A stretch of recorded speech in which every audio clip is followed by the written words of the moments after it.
Henri PFR, mon gars. Salut, ça va bien quoi? Super, super. Tranquille. Franchement, écoute, on est super heureux de t'avoir ici. Merci pour l'invitation et pour ce studio qui est absolument magnifique. Sincèrement, chapeau les gars. Ici, tu es chez toi, tu reviens quand tu veux, je te le dis déjà cool. maintenant. Merci. Dis-moi un peu, la première fois qu'on s'est rencontrés, c'était à Ibiza.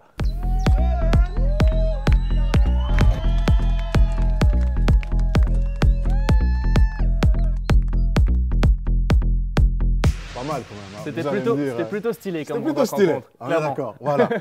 Et la particularité du truc, c'était quand même la simplicité qu'il y avait autour de toi. Cette vibe-là, c'était quand même assez unique. Mais donc, quel est le moment où tu t'es rendu compte, ce marquee moment, où tu t'es dit, OK, là, il y a moyen que je fasse une carrière dans le DJing? C'est une bonne question, ça, parce que c'est vrai que genre, ouais, on s'est vu effectivement un peu l'endroit paradisiaque et tout ça, alors que ma vie n'est pas forcément paradisiaque. Et c'est vrai que les réseaux sociaux, ça c'est un truc, sur Instagram ou quoi, ben, on va poster une photo de nous à la piscine, mais on va pas poster une photo de nous en train d'étudier nos cours, ou de moi qui est derrière mon ordinateur de mon studio, quoi. Et donc ouais, c'est sûr qu'il y a quand même pas mal de travail derrière tout ça. Et quand est-ce que ça a commencé? Ça a commencé il y a maintenant, je pense, 6 ans, où j'ai fait un morceau avec ma sœur. On avait fait un cover de National Fake Empire. Et on a fait un cover de ce morceau. Et c'était la première fois que j'ai fait un morceau Deep House. Et c'est la première fois que j'ai fait un morceau que j'ai osé partager et que j'ai envoyé à des channels YouTube qui s'appelaient La Belle Musique à l'époque. Et Mr. Reveals, il avait genre 50 000 likes et l'autre en avait genre 30 000. Et c'était à l'époque, c'était déjà assez énorme. Et ils avaient accepté de partager justement mon son. Wow. Et donc c'est la première fois que mon son était partagé par quelqu'un d'autre que par moi-même et surtout était écouté par d'autres personnes que par mes potes, quoi. Et parce que je fais de la musique depuis maintenant, depuis longtemps, depuis 14 ans le piano et depuis 10 ans de la musique électronique. Et là, c'était la première fois, il y a 6 ans, que ma musique était partagée à d'autres personnes que mes potes et que ma musique a dépassé les 1000 vues en 24 heures. Et c'était un moment d'euphorie, je me rappelle. Et donc, c'est là où je me suis vraiment dit, tiens, il y a un truc qui se passe. Les gens aiment bien, les gens m'envoient des messages, les gens me disent que je dois continuer et que je dois croire en moi. Et donc, je me suis dit, tiens, là, il faut peut-être que j'essaye d'investir plus de temps encore et plus de travail encore dedans, quoi. Tu sais, il y a un truc que tu viens de dire qui vient de tomber. C'est plus de 1000 vues en 24 heures. Explique-moi un petit peu, finalement, qu'on le veuille ou non, cette addiction, cette drogue, c'est fou, hein. C'est fou, hein. Quand tu poses ce truc et que tu as ces vues là, c'est horrible. Hein. Comment est-ce que toi, à ce stade-ci, comment est-ce que tu arrives? Est-ce que c'est encore quelque chose auquel tu prêtes attention? Oui, évidemment. Et alors, comment tu le gères? En fait, j'ai eu un moment donné, j'ai très dur avec ça à un moment donné, parce qu'à partir, je me comparais fort aux autres. Et donc, au final, maintenant, j'ai réussi à prendre un peu de recul là-dessus et à me dire, c'est pas important, quoi. Tu fais de la musique, tu le fais avant tout. Et même si c'est un peu égoïste que je vais dire, mais moi, la musique que je fais, c'est avant tout pour moi-même. Et puis après, si ça plaît aux gens et si ça me permet d'en vivre, c'est génial. Et donc, ouais, pendant un moment, je faisais de la musique pour avoir des vues et avoir des likes. Et ça, c'est vraiment... Allez, du coup, je perdais en fait... Ouais, je perdais l'amour, je perdais la passion de la musique. Et donc, les gens, je pense qu'ils le ressentent quand tu fais de la musique pour la mauvaise raison, quoi. Bien sûr. Et donc ouais, j'ai eu un déclic parce que j'ai rencontré un de mes artistes favoris, un de mes dieux, carrément, en festival. Il s'appelle Oracles. Et je lui avais expliqué, ouais, j'ai une pression de ouf de mon manager et de mon label qui veulent absolument que je fasse un morceau pour la radio et qui veulent un morceau commercial. Mais moi, je m'en sors pas, j'arrive pas à faire ça. Et il m'a répondu, et c'est vraiment c'est un souvenir qui est vraiment ancré en moi. Il m'a dit, écoute, fais de la bonne musique et fais de la musique qui te plaît à toi. Et c'est tout con, et c'est vrai qu'au final, il faut juste faire une musique, si elle te plaît à toi en premier, elle va plaire aux autres normalement. Donc ouais, mais c'est vrai que ce truc de like, de partage, ça m'a bouffé pendant tout un temps, et au final, maintenant, quand je poste une photo, c'est parce que je trouve que c'est une chouette photo et que j'ai envie de la partager avec les gens. Et quand je poste un morceau, c'est parce que je trouve que c'est un chouette morceau et que j'ai envie de le partager avec les gens. Franchement, j'admire j'admire ça chez toi parce que, je veux dire, je me dis, si moi j'étais à ta place, je ne sais pas. Moi, je pense même pas que Enfin, tu vas me dire, c'est un peu paradoxal parce que l'un dans l'autre, ça reste les réseaux sociaux. Donc, c'est toi qui t'ouvres avec... C'est ta communauté, c'est tes fans. Il y a cette relation qui te définit finalement. Est-ce que c'est encore pour toi une relation saine ou malsaine? Bonne question aussi. Mais c'est vrai que des fois, et ça j'ai un peu du mal moi avec des gens, c'est que Henri PFR, qui est mon nom d'artiste, et Henri Payfer, qui est mon vrai nom, mais les gens ils connaissent Henri Payfer, quoi. Et alors ils viennent me parler comme si on était potes, alors que je les connais pas forcément. Donc ça me dérange pas à partir du moment où tu as un respect qui se fait. Donc ne pas me faire insulter ou quoi que ce soit. Par exemple, quand tu as une personne qui vient qui dit hey, j'adore vraiment ton nouveau son, continue comme ça, ben là je réponds merci beaucoup, c'est génial, ça fait super plaisir ton commentaire. Mais quand tu as quelqu'un qui vient me demander comment ça va, un message simple, et puis qui vient t'insulter gratuitement, ben, ça c'est un peu dur, quoi. Ça, moi je pars en vrille. Mais tout de suite. Tu sais, c'est marrant, on était avec Cody. Et justement, lui me disait ça. Moi, je suis un humoriste. C'est ça. Donc, c'est-à-dire que moi, je fais rire les gens. Donc, tout le monde est persuadé que... Et donc, Cody, quand tu le vois en soirée, il y a des gens qui viennent qui disent « fais-moi une blague ». Mais tu vois, je veux dire, c'est pas parce qu'il a un spectacle où il fait rire qu'il va faire rire comme ça. Et ça, c'est un truc aussi, je suis un de mes grands copains, un de mes grands amis, en fait, c'est Guillaume Boudétan. Oui, là, non, là-dessus, je suis... Et lui, c'est difficile parce que lui, en fait, les gens sont attachés à son personnage, mais son personnage, c'est lui, directement. Moi, j'ai encore l'avantage que les gens sont attachés à ma musique. Et donc, ma musique, ça me représente, mais c'est pas forcément moi. Et je sais que Guillaume, des fois, il peut avoir du mal avec ça, avec des gens qui viennent vraiment s'introduire dans sa vie privée et qu'il est au resto avec sa copine et tu as quelqu'un qui vient et qui fait hey, « Guillaume, ça va, on boit une bière ensemble ?» C'est gentil, mais je suis avec ma copine, tu vois, c'est un moment privé. Et donc, ouais, ça, je pense que lui ou un mec comme Cody, c'est un peu aussi genre « Vas-y, fais-nous une blague. » C'est bon, c'est pas parce que je suis humoriste que je sais faire des blagues H24. Et donc, après... C'est vraiment se plaindre pour se plaindre. Parce qu'au final, sincèrement, quand tu as quelqu'un qui te reconnaît dans la rue, qui demande une photo, qui dit qu'il aime bien ce que tu fais, c'est génial. Et c'est juste la reconnaissance. La reconnaissance, c'est absolument génial. Et moi, j'adore ça. Et je suis le premier à en demander. Et je suis le premier à remercier les gens de m'en donner. Donc oui, il y a toujours, dans n'importe quel milieu, dans n'importe quel métier, je pense, tu auras toujours des personnes ou des trucs un peu plus difficiles avec des gens. Mais au final, sincèrement, globalement, recevoir plein de messages, ben c'est chouette, il vaut mieux en recevoir trop que trop peu, quoi. Moi j'en ai 4. Ça j'aime beaucoup.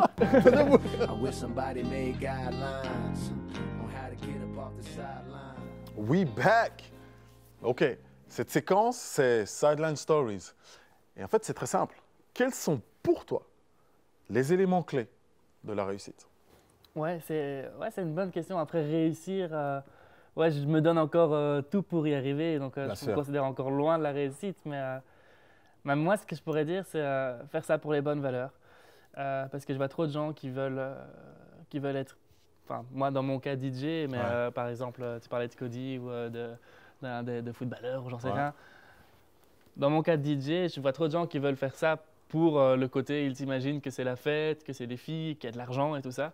Alors que non, faut être derrière un studio, faut bosser, quoi. Donc, faut faire ça pour les bonnes valeurs. Donc, moi, mes valeurs à moi, c'est la musique et c'est rien que ça, en fait. C'est que de la musique, c'est la passion de la musique. Et le jour où on m'empêche de faire de la musique, là, je pense que j'arrête ma carrière, tout simplement, parce que là, je prendrai plus de plaisir, quoi. Tu sais, moi, je me rappelle quand j'étais joueur, il y a un moment, c'est tellement redondant que t'en as marre. Les gens, ils voient, tu as les matchs, tu as 2-3 matchs semaine, c'était cool. Mais les gens, ils oublient toutes ces sessions d'entraînement, comment tu dois prendre soin de toi. Ben, c'est un petit peu la même chose, même aussi pour toi. Et c'est vrai qu'à ce moment-là, genre toi, tu as continué parce que tu es passionné, quoi. Parce que tu adores le basket. Et moi, c'est la même chose avec la musique. Et c'est vrai que la musique, au final, moi, je suis tous les jours, 10 heures par jour en studio. Et que maintenant, quand je vais... c'est énorme! Ouais, à fond, non-stop, c'est du non-stop. Et donc, au final, à partir d'un moment, mon programme, je le connais par cœur, mes sons, je les connais par cœur, mes samples, je les connais par cœur.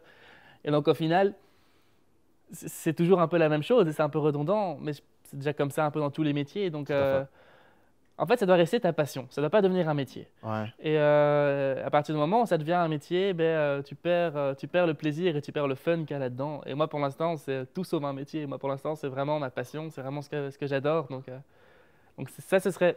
Mon truc à moi, c'est vraiment juste faire quelque chose qu'on aime, quoi. Et qu'on aime profondément, tu vois. Parce que moi, quand je me réveille le matin, il n'y a pas une seule fois où je me dis « j'ai pas envie d'y aller ». Parce que chaque fois que je me réveille, j'ai juste qu'une envie, c'est de foncer au studio, quoi. Et même des moments où je suis en soirée avec des potes, où je suis dans un endroit où je peux pas faire de la musique, et en un coup, j'ai comme ça cette envie.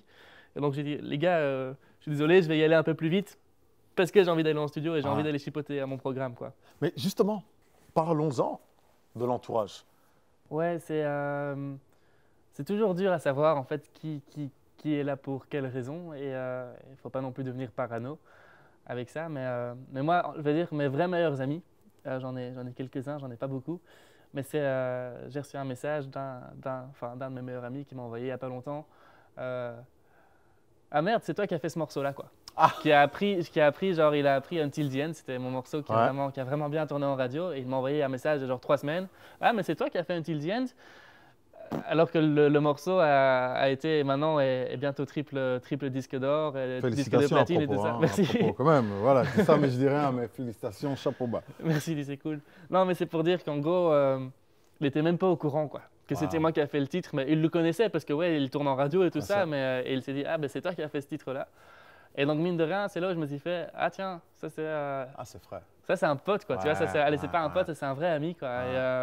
Et donc mais je pense que c'est ça pour moi, c'est la vraie amitié, c'est quand entre guillemets tu t'en fous, quoi. Tu t'en fous de tout ce qu'il y a autour de ça et tu es là on peut aller boire un verre ensemble en tant que pote, quoi. Et on va parler de tout et de rien, mais pas forcément de musique ou pas forcément de ce que toi tu fais, quoi. C'est plus on parle de notre vie, quoi. Ben alors maintenant, sortons de ce cocon qui est l'entourage et regardons ta position de… Ben voilà, maintenant tu es un personnage public. J'essaye de l'être. on va dire, tu es un personnage public pour ta fanbase en tout cas. Peut-être, ouais. Voilà, une fanbase qui continue à grandir. Ouais. Donc, mais comment… Je dirais l'un dans l'autre, ça doit aussi être… Il y a une responsabilité derrière. C'est vrai que maintenant, quand tu commences à te construire une sorte de fanbase, et on a reçu des messages de jeunes, de petits qui ont commencé la musique en écoutant mes morceaux, qui ont voulu être DJ en me voyant. Et ça, c'est juste une reconnaissance, franchement, juste incroyable, parce que tu te dis, allez, avoir la chance de pouvoir être un exemple pour quelqu'un. Ça, je pense que c'est une des plus belles reconnaissances que je puisse avoir. C'est quelqu'un qui me dit écoute, je suis devenu DJ parce que je t'ai vu mixer et ça m'a donné envie d'être DJ. Et ça, c'est la plus belle reconnaissance que je peux avoir, quoi. Et toi, quel est le DJ ou les personnalités qui te font encore cet effet? Parce que tu côtoies des gens, voilà. Il y en a, en fait, il y en a tellement. C'est ça qui est assez dur, c'est que si j'en cite un, j'en oublie 1000, quoi. Ouais. Moi, si je dirais vraiment, le DJ qui m'impressionne énormément, c'est le plus connu, c'est Martin Garrix. Ouais. De par son âge, de par ce qu'il dégage, de par de par son talent, en fait, tout simplement. Et je trouve que c'est un jeune gars, en fait. Genre, souvent, maintenant, il y a un côté avec la réussite, avec les gens qui réussissent, il y a un côté de jalousie, il y a un côté… on n'aime pas la réussite. Personne n'aime voir quelqu'un qui réussit. C'est un truc de ouf. Ouais, mais c'est vrai. Et alors que je trouve que ce que Martin Garrix arrive à faire, c'est qu'il arrive à… Je sais pas comment expliquer, moi on le considère un peu comme un pote, et genre quand on voit dans un jet, on est là, c'est cool. Il prend un jet, c'est cool pour lui, il le mérite, quoi. Ouais. Alors qu'avec d'autres personnes, quand on le voit, qui vont faire la même photo dans un jet, on va dire il prend un jet alors que c'est un connard, c'est dégueulasse, il a de l'argent. Et ben, je trouve que Martin Garrix, lui, il arrive à avoir ce côté sympa où on est content pour lui, on est content de ce qui lui arrive. Et moi, je suis content d'ailleurs de tout ce qui lui arrive. Bien sûr, et j'espère un jour pouvoir avoir sa carrière, et alors qu'il est tout jeune. Et le gars, je trouve qu'il a vraiment les pieds sur terre. Donc ouais, lui, ce serait un exemple pour moi, clairement.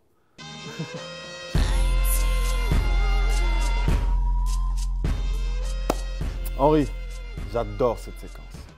Face off, simple, les dés. On retire les masques et on change. C'est aussi simple que ça. Donc, le concept, il est tout simple. On a des dés. Roll them dice. Le vainqueur pose la question à l'autre. Ok. Tu commences? Ouais, je commence. Vas-y. Okay.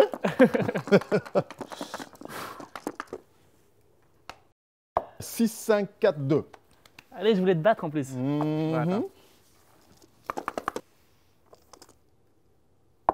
Ah, 5, 5, 4. Ah, je prends. Vas-y, prends. Vas-y. J'ai une bonne question pour toi. Tu as tourné, tu fais des concerts partout. Quel est le lieu mythique où toi, si tu pouvais créer ton propre concert, ta prod, boum, ce serait où? Ce serait un endroit où j'ai la chance de le faire en fait. Ce serait à la Grand Place de Bruxelles. On s'est vu en plus. Très belle question. Hey. Très belle question.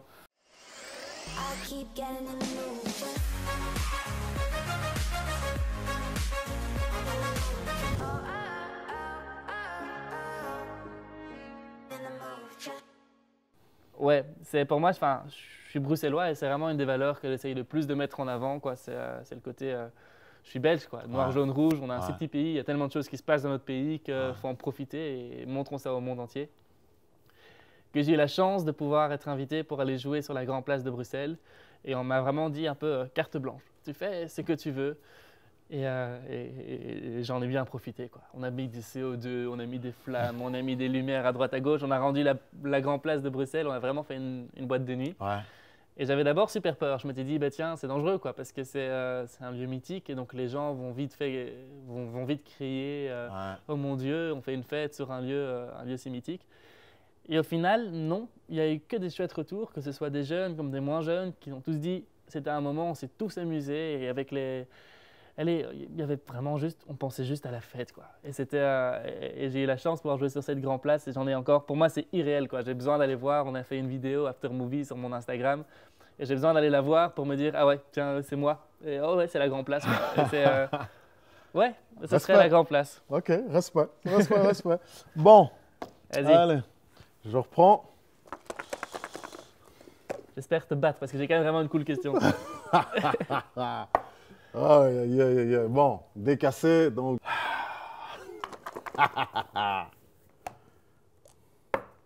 Oh! Ouh, 18.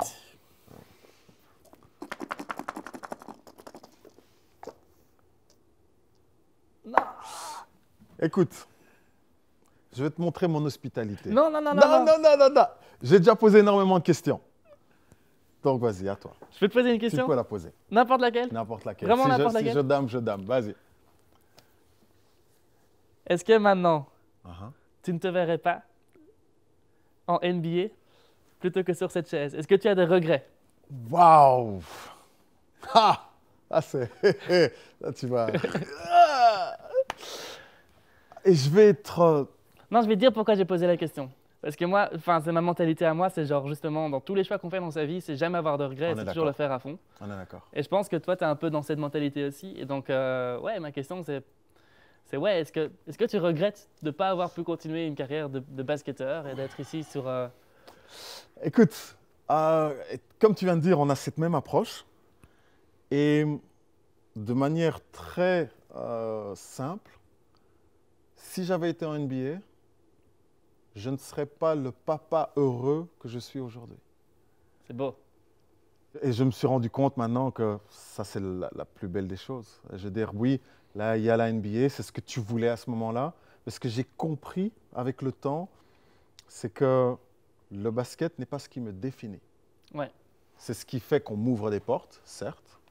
Mais à partir du moment où on s'installe, ce n'est pas un basketteur que tu vois. C'est un gars qui est aussi passionné que toi. Et ça, je crois que ça, c'est le plus important. C'est très beau ce que tu viens de dire. Merci. J'ai rien à dire, j'ai rien à ajouter. C'est parfait, quoi. On point. Super.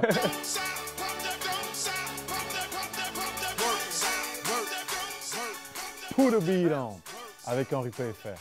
Donc c'est tout simple. Ce qu'on va faire, on va essayer de casser le mythe du DJ qui n'est pas un musicien.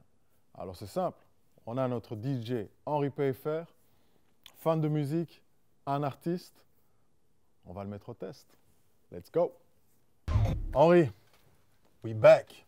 Avec un piano en plus. Ah, s'il te plaît. T'as vu? Comme ça, en fait. Ouais, c'est magique, quoi. Hey, voilà ce qui se passe. Hey. Dis-moi, moi j'ai envie de casser un petit peu les mythes et les stéréotypes. On nous dit souvent, un DJ électro, c'est mets tes mains en l'air, ça fait bouger la foule, bam, bam, bam. Ce qui est dommage, parce qu'au final, des platines, pour moi, c'est vraiment un instrument, tu vois. Et c'est pour ça que tu as des bons DJ, des moins bons DJ. Et d'ailleurs, moi, la première soirée où j'ai mixé, ça faisait à peine 1 an que je mixais. Et c'était la cata, parce que j'étais pas prêt, quoi. Et donc, j'avais l'impression de savoir jouer, mais non. Mais c'est vrai qu'il y a cette vision du DJ qui a les mains en l'air et qui fait des chœurs, quoi. Voilà. Clairement. Donc, on va casser ce mythe. Cassons ce mythe. Voilà ce qu'on fait ici, Douce Magazine, c'est comme ça que ça se passe, nous, Playground. D'où, d'abord, est-ce que tu sais jouer du piano?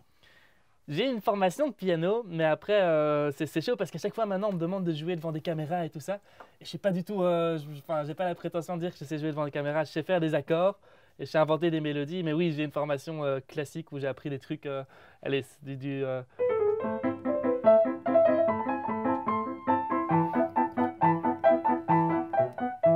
trucs comme ça, quoi, des trucs un peu de monsieur, mais genre, j'ai tout perdu, quoi, tu vois, mais c'est dommage. Mais c'est bien, c'est bien, c'est mignon, ok? Ouais. Bon, bah, on va rester un petit peu dans ta zone de confort. Ouais. Si je te dis Flame. Flame, donc un de mes derniers morceaux.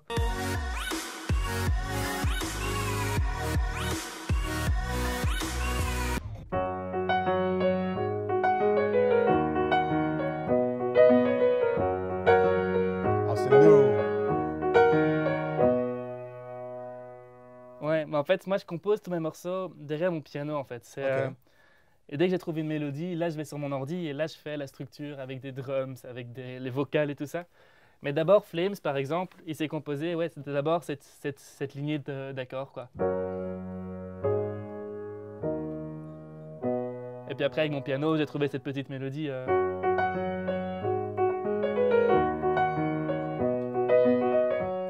Donc c'est comme ça que je fais tous mes morceaux. C'est vraiment, ça part du piano.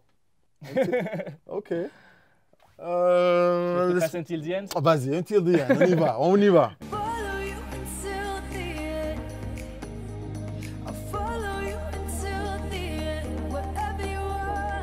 Until the End, les accords de basse, c'est...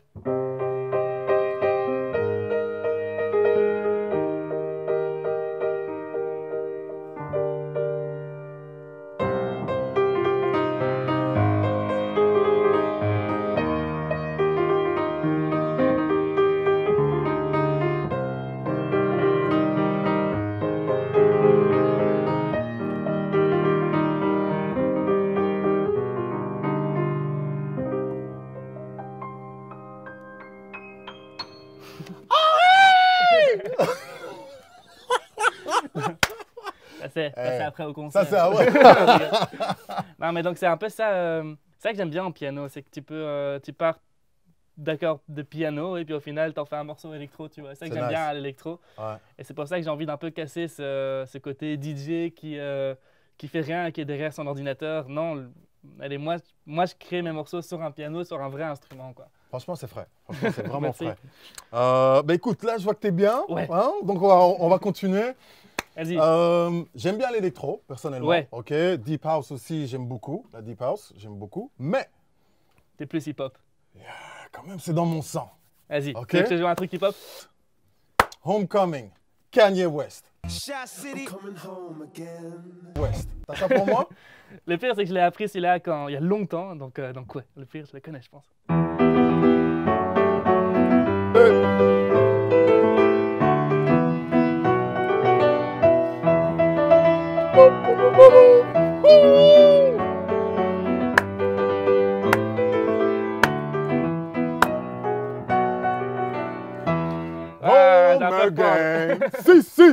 Si. Je dois un peu reprendre les trucs, mais ouais. Mais ok, bon, juste comme ça, tu sais. Kanye, ok, on connaît Kanye. Ouais. Bon, moi, j'ai vécu aux États-Unis. Ok, ouais. Mais je suis plus un West Coast Ok. Alors, je te mets un challenge.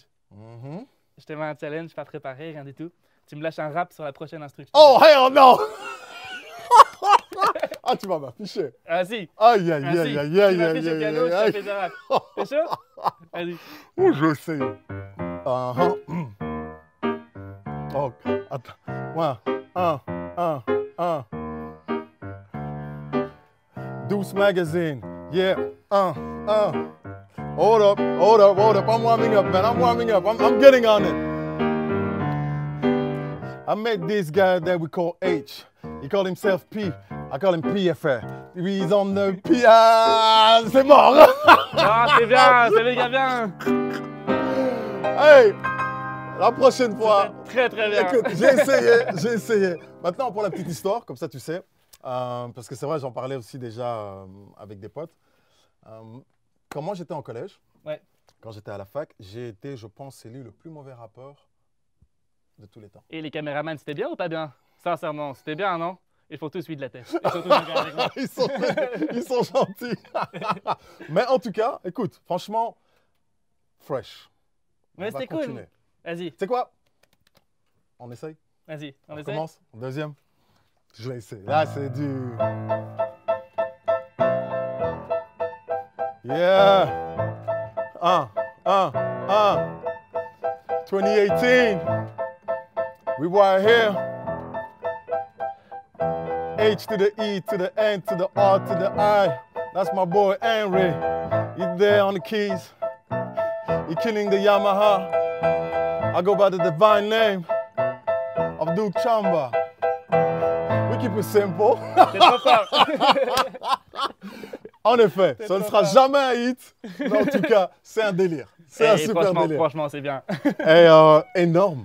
Mais c'est vraiment, le piano, c'est mon bébé, quoi. Après, je sais pas, je suis pas un grand pianiste, mais je sais faire des accords de base et je trouve des mélodies comme ça, quoi. Enfin, j'improvise des mélodies, je cherche des trucs. C'est mon bébé, le piano. J'adore.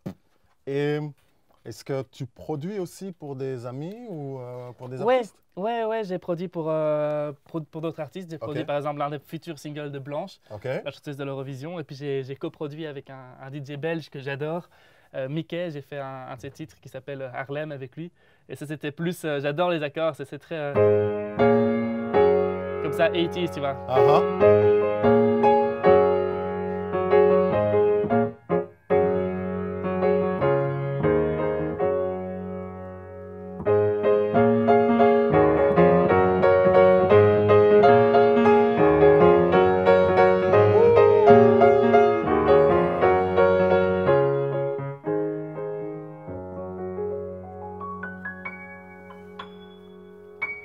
Ah ben tu sais, une fois n'est pas coutume, respect, mais énorme. Merci. Franchement, je ne verrai plus jamais le DJ de la même manière. C'est énorme. Après, bon ça c'est moi, mais franchement, la plupart des DJ ont cette formation aussi. Ou, en tout cas, je connais pas pour les autres, mais moi c'est un truc, un point d'honneur, c'est vraiment essayer de montrer aux gens que non, je ne suis pas que derrière mon ordinateur et que oui, il y a de l'instrument derrière et que la musique électronique, elle part d'un vrai instrument, quoi. Super. Tu me refais un petit peu un petit Dr. Dre, on a un message pour Dr. Dre. Yo, DRE, we got a message for you, man. We coming at you. I got my boy Henry, coming straight from Belgium. We're about to take over this place. Yeah, get your beat on.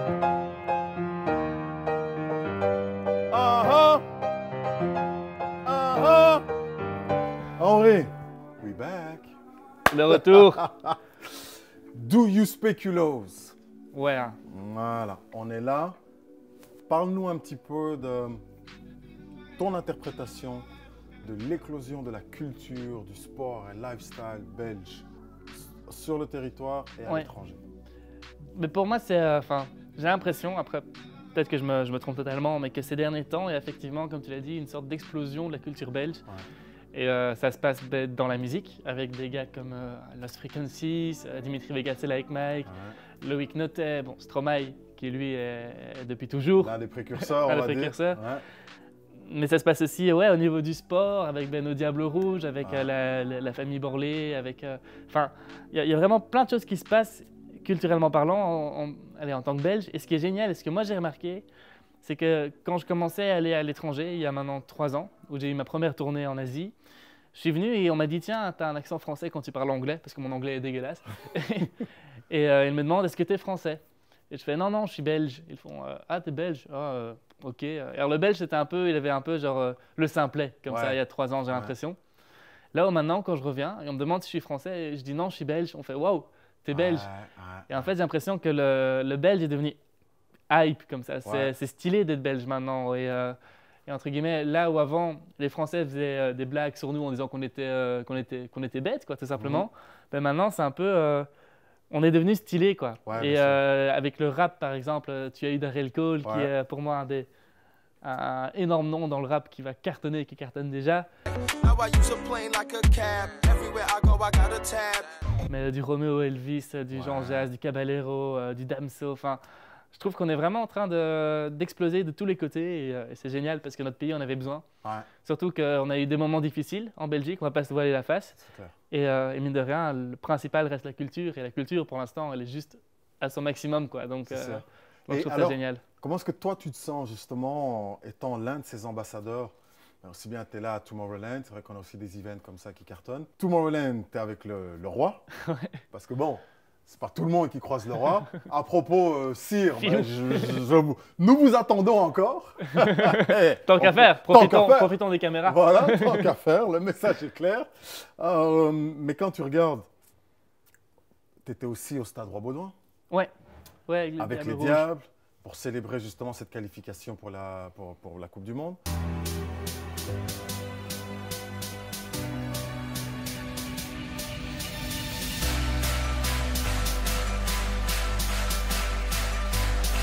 Prends-nous un petit peu sur cette émotion, sur ce que tu as vécu à ce moment-là. En fait, ce qui est génial, là, tu as cité vraiment les 2 gros exemples pour moi. C'est que moi, je me suis toujours considéré comme un petit DJ dans ma chambre. Et je suis toujours, d'ailleurs, la musique que je fais, elle est produite dans mon petit home studio. Et la chance d'avoir pu rencontrer le roi, ou bien d'avoir pu jouer pour les Diables Rouges au Stade Roi-Baudouin, ben, ça me situe comme un DJ belge qui représente son pays, pardon. Et plus comme le petit Henri qui est dans sa chambre à faire des beats tout seul pour s'amuser, mais plus comme quelqu'un dont le pays a envie de mettre en avant, quoi.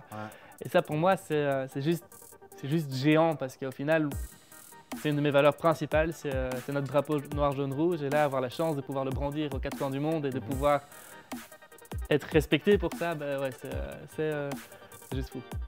Ben écoute, nous, tout ce qu'on te souhaite, c'est que tu continues à porter ce drapeau. C'est cool. Un véritable plaisir en tout cas de t'avoir ici. Partagé. Magazine, New Playground, du lourd.